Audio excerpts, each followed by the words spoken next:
একবার কামারপুকুর হইতে জয়রামবাটি ও শিয়র যাইবার বন্দোবস্ত হইয়াছে।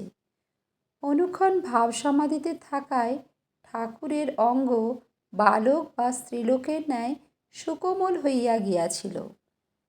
অল্প দূর হইলেও পালকি গাড়ি ভিন্ন যাইতে পারিতেন না। সেজন্য জয়রামবাটি হইয়া শিয়র যাইবার জন্য পালকি আনা হইয়াছে। হৃদয় সঙ্গে যাইবার জন্য প্রস্তুত।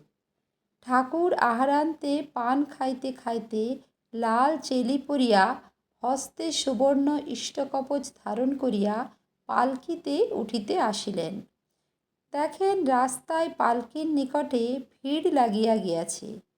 চারিদিকে স্ত্রী পুরুষ দাঁড়াইয়া আছে।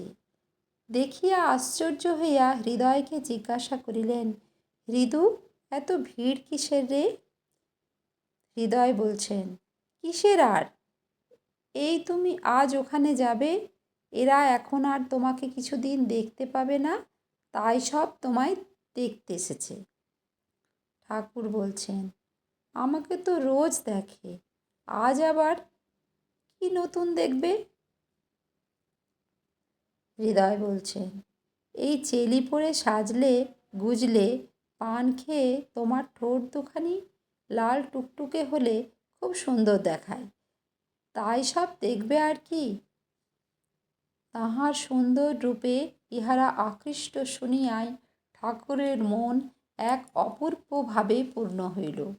ভাবিলেন, হায় হায়, এরা সব এই 2 দিনের বাহিরের রূপটা লইয়াই ব্যস্ত, ভিতরে যিনি রহিয়াছেন তাহাকে কেহ দেখিতে চায় না।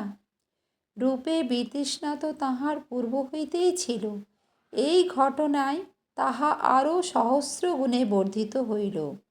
বলিলেন, কি, একটা মানুষকে দেখবার জন্য মানুষ এত ভিড় করবে? যাহ, আমি কোথাও যাব না। যেখানে যাব সেইখানেই তো লোকে এই রকম ভিড় করবে। বলিয়াই ঠাকুর বাটির ভিতরে নিজ কক্ষে যাইয়া কাপড় চোপড় সব খুলিয়া ক্ষোভে দুঃখে চুপ করিয়া বসিয়া রহিলেন। দিন ভাবে পূর্ণ ঠাকুর সেদিন বাস্তবিকই জয়রামবাটি ও শিয়রে যাইলেন না।